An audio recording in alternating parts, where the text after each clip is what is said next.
আসন্ন ২০২৬-২৭ অর্থবছরের জন্য বার্ষিক উন্নয়ন কর্মসূচিতে ৩ লাখ কোটি টাকা বরাদ্দের প্রস্তাব দিয়েছে অর্থ মন্ত্রণালয়। প্রস্তাবটি শিগগিরই জাতীয় অর্থনৈতিক পরিষদের সভায় অনুমোদনের জন্য উপস্থাপন করা হবে।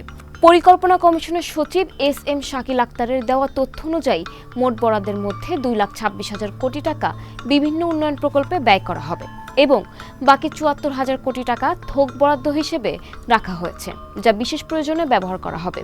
প্রস্তাবিত অর্থায়নের মধ্যে ১,১০,০০০ কোটি টাকা বৈদেশিক ঋণ ও সহায়তা থেকে আসবে এবং বাকি ১,৯০,০০০ কোটি টাকা যোগান দেবে সরকার নিজস্ব উৎস থেকে। বিভিন্ন মন্ত্রণালয় ও বিভাগ থেকে উন্নয়ন প্রকল্পের জন্য যে চাহিদা এসেছে তার ভিত্তিতেই এই বরাদ্দ নির্ধারণ করা হয়েছে। তবে সব চাহিদা সরাসরি মেটানো সম্ভব না হওয়ায় একটি বড় অংশ থোক বরাদ্দ হিসেবে রাখা হয়েছে, যা প্রয়োজন অনুযায়ী পরে বিতরণ করা হবে। আগামী ১১ মে এনইসি সভায় এই প্রস্তাব চূড়ান্ত অনুমোদনের জন্য প্রধানমন্ত্রীর সামনে উপস্থাপন করা হবে। সভায় প্রয়োজন অনুযায়ী কিছু কাটছাঁট বা পুনর্বিন্যাস হতে পারে। কোনো প্রকল্পে বরাদ্দ কম হলে কিংবা বাস্তবায়নের সমস্যা দেখা দিলে থোক বরাদ্দ থেকে অর্থ দেওয়া যেতে পারে। আবার অনেক ক্ষেত্রে অনুমোদিত বরাদ্দ পুরোপুরি ব্যয় না হওয়ার সম্ভাবনাও থাকে, সেক্ষেত্রেও এই অর্থ ব্যবহার করা হবে।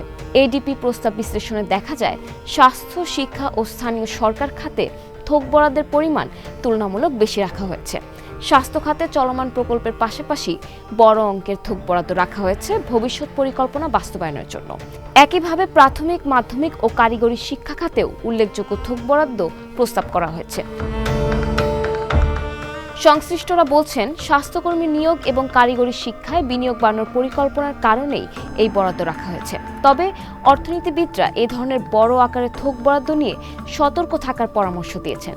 তাদের মতে থোক বরাদ্দের পরিমাণ বেশি হলে ইচ্ছাধীন ব্যয়ের সুযোগ বাড়তে পারে এবং পরিকল্পনার দুর্বলতা প্রকাশ পায়। যদিও নমনীয়তা বজায় রাখতে কিছু থোক বরাদ্দ প্রয়োজন, তবে সঠিক ব্যবহার ও জবাবদিহিতা নিশ্চিত করা জরুরি। সব মিলিয়ে প্রস্তাবিত উন্নয়ন বাজেট দেশের অগ্রাধিকার খাতগুলোতে বিনিয়োগ বাড়ানোর ইঙ্গিত দিলেও কার্যকর বাস্তবায়ন ও স্বচ্ছতা নিশ্চিত করাই হবে বড় চ্যালেঞ্জ।